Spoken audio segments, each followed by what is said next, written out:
Hi guys, I'm Ragged Zulu. Welcome to my channel and I thank you for deciding to watch this meaningless video. So in this video I'm going to be talking about what I would like to see in Star Wars Battlefront 2, mainly concerning heroes and vehicles in the game, but also concerning some of the classes in the game. To be completely honest with you, I only really started YouTube again due to my dear friend Nick Antilles hitting 1,000 subs, and some people have told me I should focus more on videos where I talk about something rather than just gameplay. Sorry if this is throwing you off a little bit, but I do have explosions. Oh, and word of warning, while there'll be no profanity in this video, the level of production quality is quite low due to me owning an Xbox and only owning an Xbox. So I'm currently recording this on a headphone microphone that's built into the cable, so that's probably why it sounds so tinny and crap, but oh damn, I broke the profanity thing already. Anyway, watch at your own risk. Cue an explosion. So the heroes and villains that have been confirmed so far in Star Wars Battlefront 2 are Luke Skywalker, Han Solo, Finn, Rey, Yoda, Darth Maul, Captain Phasma, Boba Fett, Kylo Ren and newcomer Iden Versio. These heroes are obviously all good choices and have a large array of skills that could be interpreted into the game. Though they haven't been confirmed yet, I'm also pretty certain that Vader and Palpatine will be included in that roster, due to how iconic they are. That didn't really need saying, but whatever. I also hope that most of the characters from the non-DLC Battlefront will be included in that game, although some of the DLC characters should be, maybe Lando. However, some of the heroes and villains that I feel should definitely be included in the game are Mace Windu, Count Dooku, General Grievous, Obi-Wan Kenobi, perhaps even Qui-Gon Jinn, but I know that one's a bit of a stretch. And most of all, I want Anakin Skywalker to be in the game. I've heard there's some talk that he can't be in the game since Vader is, but the characters of both of them are so different that it wouldn't matter if Anakin was included, as long as there's no cross-time battles, which in my opinion is cool in concept, but ridiculous in practice because droids will lose to stormtroopers. You know, that they will. Basically put Anakin in the game or you're going to tick a lot of people off EA.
Struggling is useless.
focus your efforts on protecting key Imperial personnel.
So the main thing to do with vehicles in Battlefront 2, in my opinion, would be the ATTE, and that's the six-legged walker that you can see in episode 2 and I think episode 3, but don't quote me on that.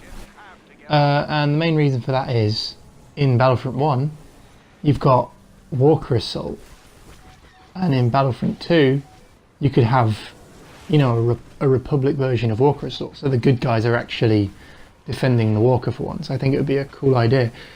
Also, other small vehicles could be included, like the speeder bikes in Battlefront 2015, and the idea I had for this was, so your speeder bikes, they're around the map, and you just get on them. There's no power up required, so you could have other small vehicles that work like that, like the clone walkers, I think that's what they're called. The little two-legged transports that the clones have that just have some guns on them and barely anything. These would give the player some added firepower, obviously, but leave them quite vulnerable since they've not got a closed cockpit. Also, I think that all the ships owned by heroes in the films should be playable in Fighter Squadron, if it's still called that, if the mode's still called that. They could all have their own abilities and would give the game far more diversity.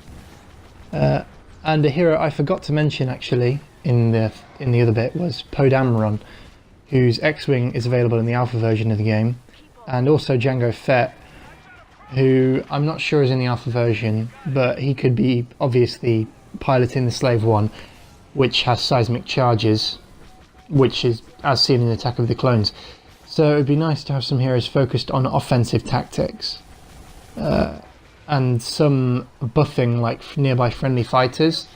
So I know Poe's ship has the like offensive thing where he does like a red pulse, and all the friendly ships around him get a damage boost, and all the enemy ships get marked. So I think that'd be pretty cool to see. With Battlefront 2, basically, I just want it to be way more open than Battlefront 1, so more awesome stuff can happen, and there's more ships, more class choices, all sorts. So that's basically my aim. I've dragged this out a little bit longer, but you know, next one. So one of the things that I actually really liked about Battlefront 2015 was the fact that you didn't need to reload most of the guns.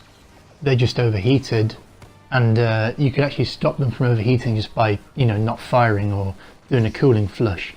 So I really liked that because it meant that the combat was a lot, not faster paced, but you could get on with it faster.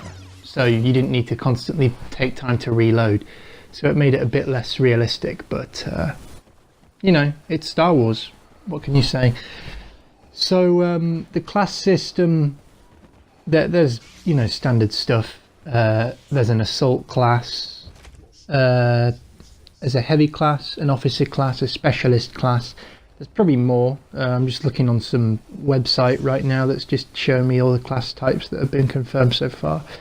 But you know, hopefully, I want there to be, and I know that it probably will be a bit overpowered if there is, but I kind of want there to be a pickup or something that will let you become like an anti-vehicle class, or maybe just like an anti classes, you know. So there's heroes which are kind of anti everything because they got a lot of damage all around. They can do a lot of damage to everyone basically. But there should be one kind of pickup called super heavy or something, where you can, you know, you just get like a rocket launcher or something, just a smart rocket, something like that. But you don't have a lot of shots and you move really slowly. So it would just be helpful if you know, the enemy team's got you pinned down, there's vehicles everywhere, and you find this pickup on the floor and you manage to take out a few of them, because, you know, then it would make it a little bit fairer on that team, because then they can get out of there and continue the game. So maybe they should only spawn if the enemy team has vehicles. That makes sense. You could use it on, you know, lots of ground troops, but make sure that it's not got a lot of ammunition, only a small amount. That was pretty much all I have to say on classes. Just the fact that there should be a class dedicated to kill vehicles, but it probably shouldn't be a standard class, because if it is, then vehicles will be pointless. They'll be meaningless. They'll die so quickly. So yeah, that's basically just my opinion on that. Well, that was an ordeal, wasn't it? Thanks for staying through the whole video to see that. Hopefully you enjoyed the explosions. Depending on how this video does, I might not bring out any more, or I might also bring out more, but I've really got no idea. So if you know Nick, say hi to him. If you don't know Nick, check out his channel. I'll try and link it in the description. And I just realised my microphone's the wrong way around. And yeah, hope to see you next time. And thank you for sticking with me. I really appreciate it. Can we hit 10 likes? Can we hit 10 likes on this video? If we can hit 10 likes on this video, I will upload a video about me reacting to the fact that I got 10 likes on this video. Okay? Now watch me die to Luke.